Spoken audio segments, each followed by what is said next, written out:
Okay, so hey guys, and welcome back to another predictions video, and in today's video I'm going to be predicting the Inoue versus Tapales fight. If you're new around here though and you haven't yet subscribed, please do so. Like the video if you do indeed like the video, and let's get straight into it. So, going into this fight, Inoue is 25-0 with 22 KOs, and Tapales is 37-3 with 19 KOs. This fight is for the IBF, WBA Super, WBC, and WBO World Super Bantamweight titles. Inoue's last fight was a win via TKO in round 8 versus Fulton Jr., and Tapales' last fight was a win via split decision versus Akhmadaliev. This is in Inoue's home country of Japan.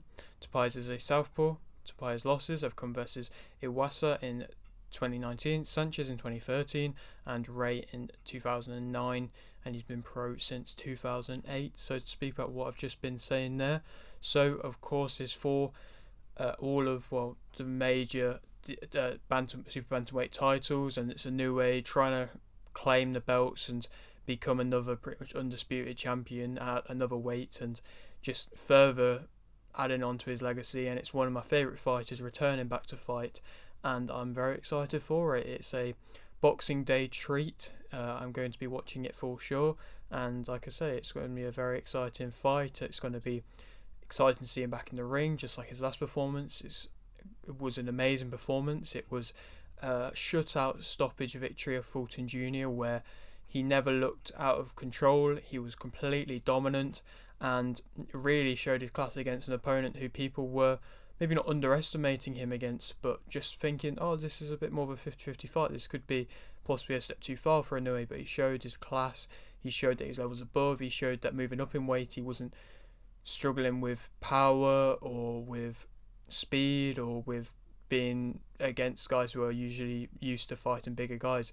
He didn't have a problem with that. He just completely dominated the fight with his skill, and I'm going to go on to a bit more about how good he is in just a moment. But Tapales, his last fight was a bit of a surprise victory against Akhmadaliev. People were not really expecting him to win that fight. It was a good performance from him. It was a close fight.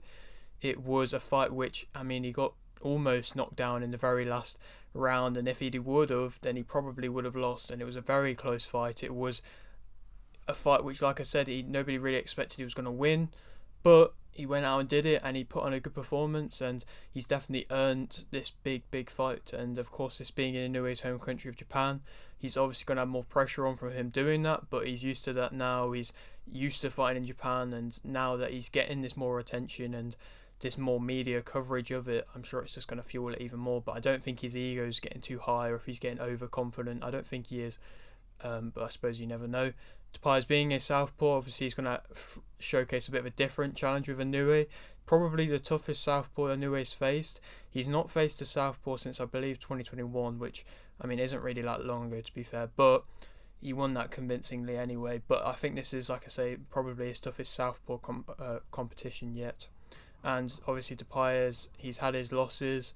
I think he's come back from them losses, especially the most recent one, Iwasa, back in 2019. I think he's come from them losses and improved and become not a different fighter, but he's definitely shown improvements and developed from them losses. And that's what you have to do, and it's a nice thing to see. And he's coming now to be, I think he's a 3-time world champion. I think this is going to be his first chance to become undisputed, but this is, he's a 3-time world champion, so he's definitely a very good fighter in his own right. And so to speak about them both as fighters, so we'll start off with Inoue. There's a lot to say. I'm going to rattle off some things, but even then I don't feel like I'm going to be covering it properly and covering it as well as I could do, because he's just so good, and I'd be here all day if I was just kind of listing off things that he does so well. That's why pound for pound, in my opinion, he's the best. I have him top of my pound for pound list, but if he's not top of yours, then he definitely should be at least top 2. Like him, Crawford are by far, in my opinion, the best, and he shows that. And if he wins this fight, then he's going to push himself maybe not even further, because he doesn't really have much more room that he can move up, but he's going to cement himself and cement his legacy even more. And he's just so, it's very impressive. And so I suppose if I start listing off things, so he's got a very high IQ. It's very much clear to see he's a very calculated fighter. Like I say, he's used to the pressure of being the home country fighter. He's very fast, very slick, has the power, of course. He's not just known for his power, but his power is most definitely there, and it is very impressive amounts of power, and it's been progressed with him going up weight categories. He can fight at mid-range, he can fight in close. He's quite composed, or very composed. He's got good combinations, he's very athletic, he's controls the range very well. We did that versus Fulton perfectly, found the range and controlled it very well from the get-go. He sets traps, he adds calculated pressure and doesn't just kind of force the fight and rush his work. He makes adjustments throughout the fight, and he did that in fights where, like the Donaire one, where in the first fight he was struggling a little bit, and that's the first time we've kind of seen him, and the only time we've really seen him struggle, but he made adjustments and still managed to get the win. He is well disciplined, he outboxes, he kind of shuts you down / kind of breaks you down in the process mentally. He finds angles very well. He can fight on the front foot, the back foot. His countering is some of the best. Like I say, it's very slick. He finds your timing and then adds that to his timing, and finds your timing just as easily as he finds your range as well. He's a great finisher. He's got very good shot variation. He, of course, has momentum with him. He overwhelms you.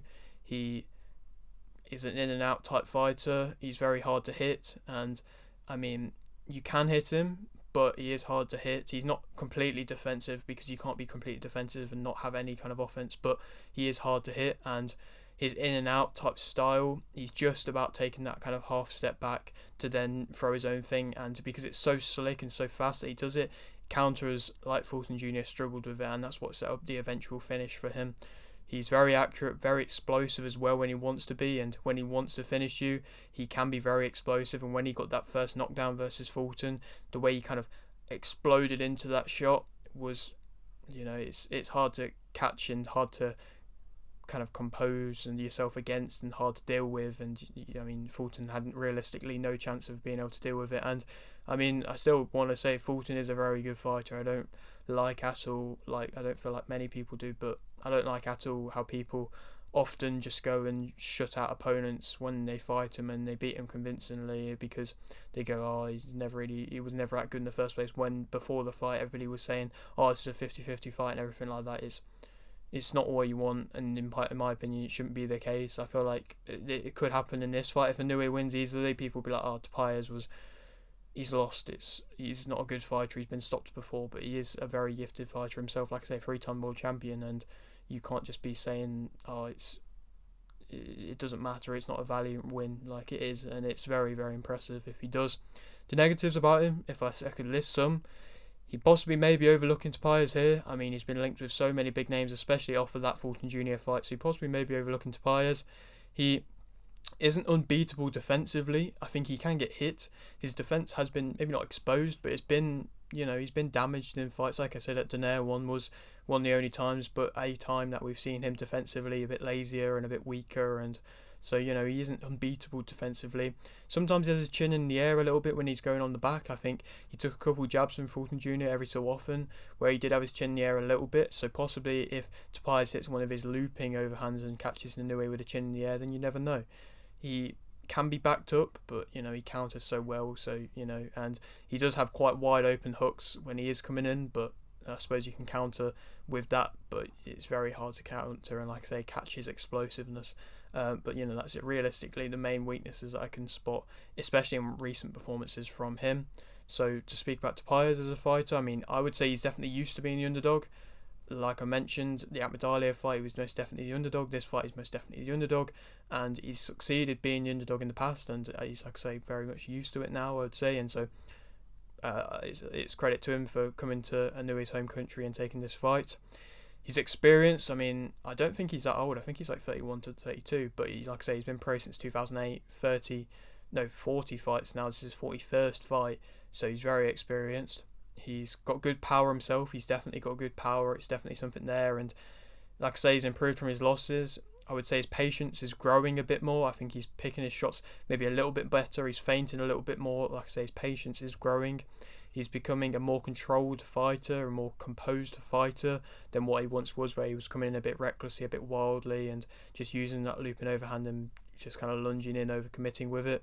His inside game is improving. I think he fights well on the mid range, but also well on the inside as well. And I think that his inside his game is improving. He's a sharp boxer. His timing is very good. That's what he's most definitely known for. He's just very, very good timing, and the way he can catch you very well. He has heart. I mean, he's shown that in fights in the Tapales fight to be able to not get knocked down and win the fight in the end. Like, he definitely has heart. He can find awkward angles quite well, and I suppose you never know, Inoue could be struggling with awkward angles. He has a good jab, and he does make you reluctant, and he definitely made Akhmadaliev reluctant in their fight. And he, especially early on in the rounds, that's why he was winning some of the rounds. Some of the rounds, especially the first couple, were quite close and wasn't really much going on, but Tapales was just making Akhmadaliev reluctant, and we've not really seen a reluctant Akhmadaliev before, and so it's something a bit different, but it made it work. And you never know, he could make Inoue reluctant if he gets into his head a little bit. Negatives about him, I mean, he's got a bit of a weak guard. He's been hurt in the past, like I mentioned, against them lesser opponents. He's can have them wild shots, especially that Lufino round. He is open to counters. He can become a little bit predictable at times. He can try and force the stoppage a bit, get a bit frustrated and try and force a stoppage. I mean, he definitely did that. I tried to do it against Iwasa. Like I say, he's different and improved since then, but these are a few things.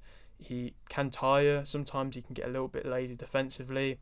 He can struggle against speed a little bit, and Inoue's got a lot of speed.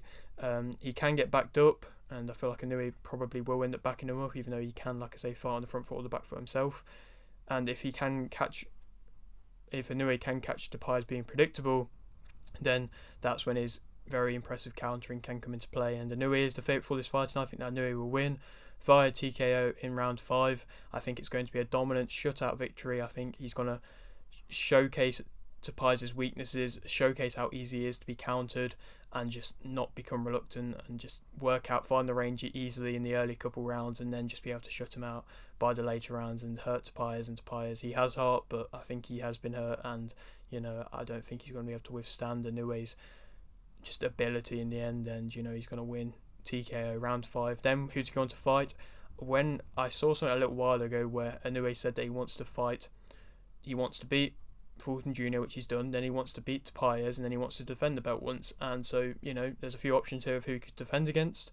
Akhmadaliev, obviously he's had the loss versus Tapales, but he's come back and won since then, and he's still a top level contender. Neri is another tough opposition. He's gritty type fighter, you never know. Casemiro is another big fight. It's a fight against another experienced opponent in this division. Or if he does want to move up in weight, which I'm sure eventually he will do and end up fighting at featherweight, if he gets thrown straight into a title, which to be fair I feel like he does kind of deserve, the winner of Lopez versus Abe could make for a big fight for him moving on down the line if he does want to move up to featherweight, which I feel like he probably will do at some point if he keeps being so dominant at this weight category and just keep progressing and keep adding more to his legacy. But yeah, that's it for today's video. Hope you did enjoy. Like if you did, like this, subscribe if you're new, and thanks for watching.